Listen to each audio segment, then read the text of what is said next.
绿杨石桥，水乡清楚，落日楼台，初寒殿阙。华夏每一片土地的上空，都有过风筝的踪迹。抬头望风筝，也成了我们的共同记忆。而这些记忆的根源，是创造并传承风筝的风筝手艺人们。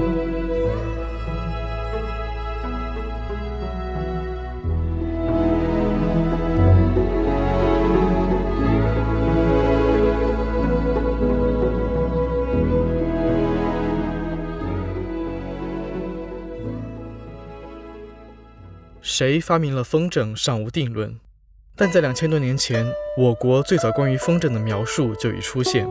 韩非子外储说左上记载，墨子为木鸢，3年而成，非一日而败。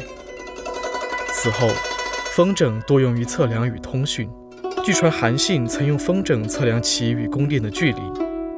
又如侯景之乱时，梁简文帝萧纲在重围之中用风筝将求救信号传至宫外。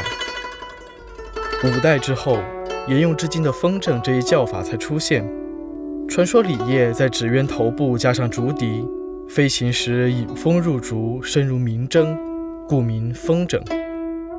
自风筝作为娱乐工具开始流行，便有了以制作风筝为生的手艺人，直至今天。风筝手艺人制作风筝所讲究的传统四艺在业内世代相传，即扎、糊、绘、放，分别对应骨架的绑扎、遮面的裱糊、图案的绘制以及为放飞做调整。风筝骨架都用竹制成，手艺人需要依次进行选料，挑选品种与年龄最合适的竹料，劈竹，制作长短粗细都适中的竹面，烤型，增加竹面韧性，扎架，确定骨架形状。这些处理让风筝结构扎实，受力均匀，足以应对高空的乱流。接着需要在骨架上蒙面料，手艺人使用乳胶或针线将轻巧有韧性的纸或丝织品固定于骨架表面，确保完全贴合。弧面的松紧和有无皱褶都会直接影响风筝的放飞效果。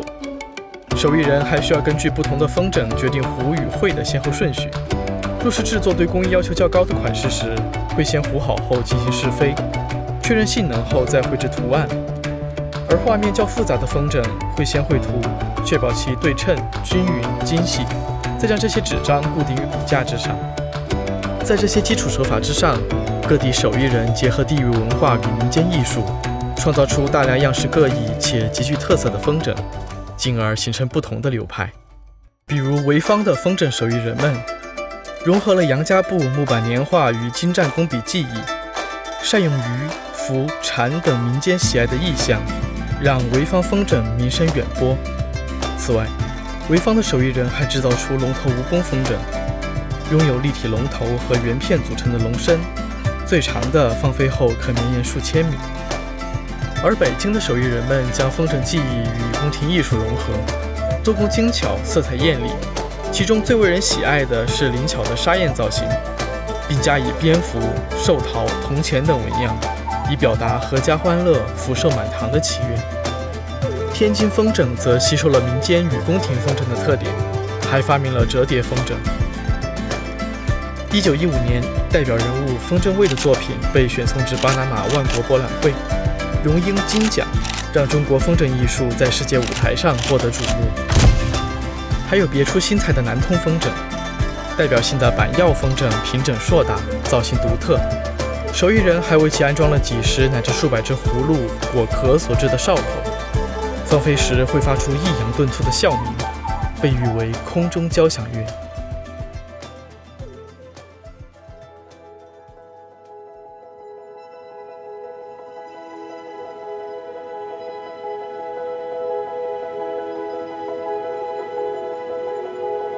2000多年来，风筝已经发展成中国传统文化的一部分。手艺人们或通过家族传承，或通过拜师学艺，将这种传统艺术不断传承创新。风筝甚轻，却像船锚一样稳稳沉淀进了中国传统艺术的河流。倘若还有长风刮起，总会有风筝源源不断逆风而起，承载着美好祈愿与辉煌艺术，腾飞至华夏的最高空。